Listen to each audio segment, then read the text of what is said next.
ကျော်နှစ်ကားကျော်သုံးကားကျော်ဆယ်ကားကျော်နောက်ဆုံးကျဘာမှမဖြစ်တော့တဲ့အခါကျတော့နောက်ဆုံးနိဗ္ဗာန်မရောက်နိုင်တာလားရောက်နိုင်တာလားရောက်နိုင်ပါတယ်ဒါကြောင့်မို့လို့တရားဖက်တော့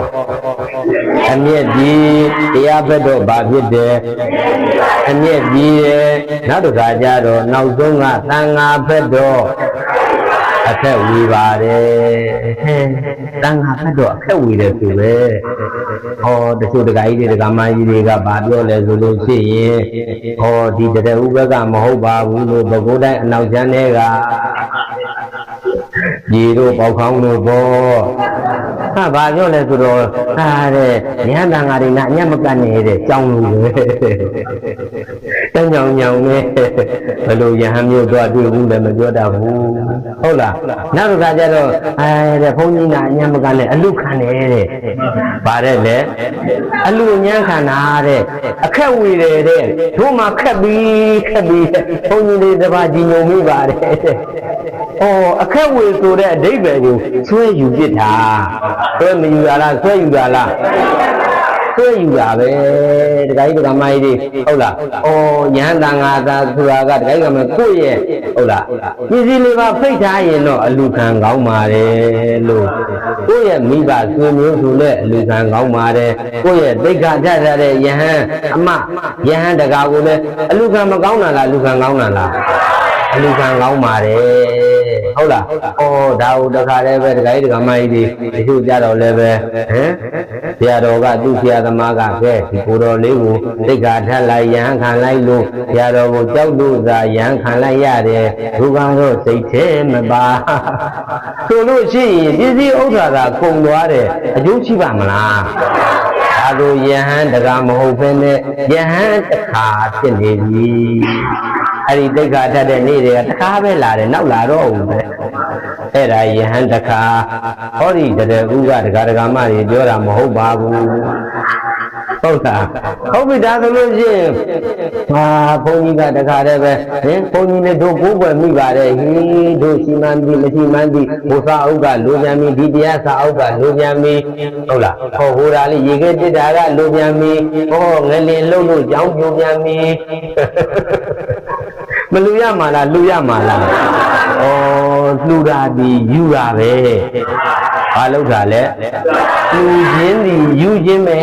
တဲ့ဒါဒကာမိုက်တွေပြောမယ်ဆိုလို့ရှိရင်ကိုယ့်ပစ္စည်းဥစ္စာတွေကိုအကားတွေကိုလှူပြီးတော့ကုသိုလ်ဆိုတဲ့အနှစ်ကိုကယူသွားတာခင်ဗျားတို့ကျုပ်တို့တည်သွားရင်ဒါပါလေဘာမှယူသွားလို့မရဘူးရရဲ့လားအဲ့လောက်ပဲခင်မင်းတွေ့တာဘာမှယူသွားလို့မရဘူးတော့ယူသွားလို့ရတာဒီကုသိုလ်နဲ့အာကုသိုလ်ပါပဲဟုတ်လားဒါကြောင့်မို့လို့တို့တန်ဃာဖက်တော့အခက်ဝေတယ်ဆိုတာကဓာကြီးဒကာမကြီးတွေအခက်ဝေတယ်ဆိုတာခက်ခဲတဲ့အခက်ဒီဝေတာမဟုတ်ဘူးအပင်ကြီးတပင်ကုသိုလ်အပင်ကြီးစိုက်ပြီးတော့အဲ့ဒီကုသိုလ်အပင်ကြီးမှာအခက်အလက်တွေဝေတာကိုထုံလို့တယ်ကုသိုလ်ကောင်းမှုစိုက်ပြလိုက်တဲ့အခါကျတော့ကုသိုလ်အဖို့ဘာကတွေအခက်အလက်တွေဝေစားတာကိုအပင်ကြီးမှာအသီးတွေအခက်တွေအရွက်တွေဝေစားသလိုဘုမာပြည်စည်းဥစ္စာတွေပဲဝေစားမဲ့အခက်အလက်တွေဝေစားမယ်လို့မမတ်ယူရမှာလားမတ်ယူရမှာလားမယူရမှာဒါဆိုဒါကဦးဇင်းတို့ရှင်းသားလေးက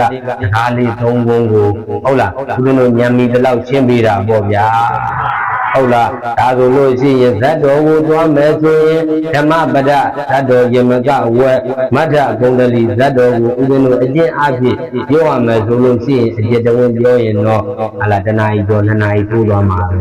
ဒါမဲ့ဦးဇင်းတို့ရဲ့တရားစခန်းဆိုတာကတော့တနာရီအတိပဲနည်းနည်းပါးပါးဇတ်တော်ကလေးဟာလာပြင်းရင်းသွားရင်လည်းခလုတ်တိုက်သွားတာမျိုးပဲရှိမှာပဲအပြည့်အဝကတော့ဒကာကြီးဒကာမကြီးတွေစာအုပ်ထဲမှာငှားကြည့်ပါစာအုပ်ထဲမှာဖတ်ပါအပြည့်အဝကတော့ဟုတ်လားဦးဇင်းတို့ကတော့အပေါ်ယံလေးအမိကလေးမပြောရမှာလားပြောရမှာလား ပြောရမှာဦးဇင်းတို့ပြောရမှာကဟုတ်လားတရားသားကိုပဲပြောရမှာတတ်တော်ကတော့အနေပါခလုတ်တိုက်သွားတာပဲမရှိတာလားရှိတာလားဟုတ်ပြီဒါဆိုလို့ချင်းမထကုံတလီအကြောင်းဇာတိဒကမိုင်းတွေလည်းကြားဘူးသားပုဂ္ဂိုလ်တွေလည်းဖြစ်ကောင်းဖြစ်ပါလိမ့်မယ်ဟုတ်လားမြတ်စွာဘုရားရှင်သာဝတိပြည်စီတဝန်အကြောင်းမှာတရင်သုံးနေတော့ဦးဇင်းအခါတုန်းကမထကုံတလီဆိုတဲ့တတိသားလေးတယောက်ရှိတယ်တဲ့တတိသားလေးတယောက်မရှိတာလားရှိတာလားသူ့မှာလည်းပဲတခါလည်းပဲဖခမဲတော်ကြီးတယောက်ရှိတယ်အဲ့ဒီပုဂ္ဂိုလ်ရဲ့နာမည်ကအဒိဏပုပ္ပကဗါတယ်လေ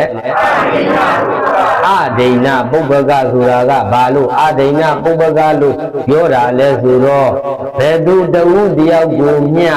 မပေးလူဘူးလို့အဒိဏပုပ္ပကလို့ခေါ်ပါတယ်တနည်းအားဖြင့်ယခုခေတ်လို့ပြောရင်တော့ဥက္ကဈေးကြီးပေါ်ဘာကဈေးကြီးဒါဆိုဥက္ကဈေးကြီးတယောက်ရှိတယ်ဥက္ကဈေးကြီးဆိုတော့ကျောင်းလည်းမသွားဘူးတရားလည်းမထိုင်ဘူးဟုတ်လားကျောင်းငံဘုရားလည်းမသွားဘူး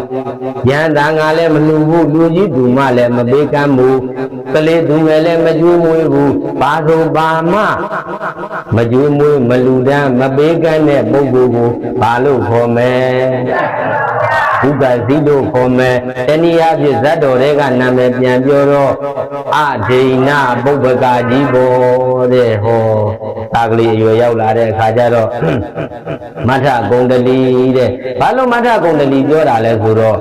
ဟိုလုံးကအမျိုးသားတွေကတခါတည်းမှနှောင်းလေးတွေမပန်ရတာလားပန်ရတာနှောင်းတော့သူ့သားကိုပန်ပေးထားတယ်တဲ့ဒါပဲမဲ့လို့ပဒိန်တယ်နဲ့အပ်ပြီးတော့လှလှပပနှောင်းမဟုတ်ဘူးတဲ့သူကိုယ်တိုင်ထုထောင်ပြီးလုပ်ပေးတယ်နှောင်းတော်တော်ကတိနေတာအများတို့တို့လူကိုတမ်းမှုလေးပါအောင်သူမွေးထားတဲ့သားတော်မှနှောင်းထုထောင်ပြီးလုပ်ပေးတာတော့အဲ့ဒီမလမပနဲ့နှောင်းလေးတက်ထားတဲ့အခါကျတော့သူ့ကိုမထကုံတယ်ကြီးလို့အမည်ပေးရတာပေါ့အတူပြောလိုက်မယ်ဆိုရင်အဲ့ဒီမထကုံတယ်ကြီးလေးဆက်ချောင်းနေအရွယ်နာမကျမ်းဖြစ်တဲ့အခါကျတော့တခါတည်းပဲငါသားတော့နာမကျမ်းဖြစ်ပြီးသိသွားမကူဘူးပဲဒီတော်တော်ဆိုးတဲ့မေစတိယတော်တော်ဆိုးတဲ့နှမျိုးဝန်တုံမှုပါလားဟုတ်လားအဲ့ဒီနှမျိုးဝန်တုံမှုတွေကတခိုင်းတက္ကမကြီးမိမိကိုလည်းပြန်တတ်လိမ့်မယ်ကိုသားသမီးကိုလည်းပြန်တတ်တတ်တယ်အဲ့ဒါနှမျိုးတဲ့သဘောလောဘရဲ့သဘောဘာရဲ့သဘောဟုတ်လောဘရဲ့သဘောကတခါတည်းစေမပူပဲနဲ့ဆရာစီမှာတွားပြီးဒီယောဂလေးကျွန်တော်သားလေးမှဒီလိုမျိုးဖြစ်လို့ရှိရင်လေကြောက်ရောက်မှဖြစ်လို့ရှိရင်လေဘလို့ကူကလည်းဆရာရဲ့လို့ဆရာသွားမေးတယ်တဲ့မဲဆရာကလည်းပါတာပေါ့ပဲရမယ်သူဒီမှာမကူတဲ့အခါကျတော့တမန်ငါချန်ငါပဲပြောလိုက်တဲ့အခါကျတော့ဒါလေးထုထောင်တိုက်တော့မပြောက်ဘူးပြောက်ရဲ့လားဟောမပြောက်ဘူးငါသားအရင်နေမကောင်းဘူးအိမ်အပြင်ကိုထုတ်ထားမယ်ရရဆက်ဆက်အိမ်ပြင်မထုတ်တာလားထုတ်တာလားဘာဖြစ်လို့အိမ်အပြင်ထုတ်တာလဲဆိုတော့ငါသားနေမကောင်းရင်ငါဆွေနည်းမျိုးသက်ကလာမေးရင်ငါအိမ်တွင်ပရိဘောဂတွေမြင်မာဆိုလို့ပေးရမှာဆိုလို့နှမျောတဲ့စိတ်ကြောင့်လှုပ်ထိုက်တာမသိတော့ဘူးလှုပ်မလှုပ်တဲ့မသိတော့ဘူးတဲ့သူများကဲ့ရဲ့မှာလည်းမသိတော့ဘူးဒါအိမ်ပြင်ထုတ်မထားတာလားထုတ်ထားတာလားဩဘာမှမသိတဲ့ဟုတ်လားဩဒကာကြီးဒကာမကြီးတွေမထကုံတလီလေးသနာတရားမကောင်းတာလားကောင်းတာလားဩမြတ်စွာဘုရားကမဟာကရုဏာသမဘကထပြီးတော်တော်ကြီးကြီးလိုက်တဲ့အခါဩငါမကယ်ရင်တော့အဘယ်နည်းကြတော့မှာပဲဆိုမြတ်စွာဘုရားကိုယ်တိုင်ဩသုံးငံမကြွတာလားကြွတာလားသုံးငံကြွပြီးရောင်ကြီးတော်လေးမြင်အောင်ပြပြီးမှအဲ့ဒီရောင်ကြီးတော်လေးတွေကိုမြင်ပြီးတော့ဒကာကြီးဒကာမကြီးသူပြောလိုက်တော့နာသာမဖြစ်ရတာလားဖြစ်ရတာလားနာသာဖြစ်ရတယ်အဲ့ဒီအခါကျမှဟုတ်လားအာရိဏပုပ္ပကကြီးကတည်တဲ့အခါမှာငိုခြင်းမချတာလားချတာလားဩ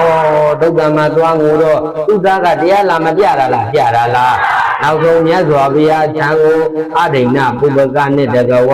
မထဂုံကလေးနတ်သားလေးအကုန်လုံးစုယုံပြီးရောက်ရှိပြီးတော့နောက်ဆုံးဒကာကြီးဒကာမကြီးတွေမြတ်စွာဘုရားကတရားဟောလိုက်တဲ့အခါကျမှဩအလုံးစုံပုဂ္ဂိုလ်တွေတရားရမသွားတာလားရသွားတာလားဒါကအကျဉ်းအားဖြင့်အတူတူဆုပ်ပြီးတော့ပြောရတာ ဘယ်လိုပြောရတာအကျဉ်းချုပ်ပြီးတော့ပြောရတဲ့အခါကျတော့ဒကာကြီးဒကာမကြီးတွေတနည်းအားဖြင့်ပြောမယ်ဆိုလို့ချင်းအဲ့ဒီမထဂုံတရီလေးဟာစိတ်ကလေးကြည်လင်သွားတယ်မကြည်လင်နာလားကြည်လင်နာလားစိတ်ကလေးတွေကျူးတင်သွားတယ်ကြည်လင်သွားတယ်စိတ်ကလေးကြည်လင်သွားရင်လည်းပဲဒကာကြီးဒကာမကြီးရုပ်မကြည်လင်နာလားကြည်လင်နာလားလူလည်းကြည်လင်သွားပါတယ်စိတ်လည်းကြည်လင်သွားပါတယ်ဘဝလည်းဘာဖြစ်လဲလှသွားပါတယ်မလှတာလားလှတာလားလှပါတယ်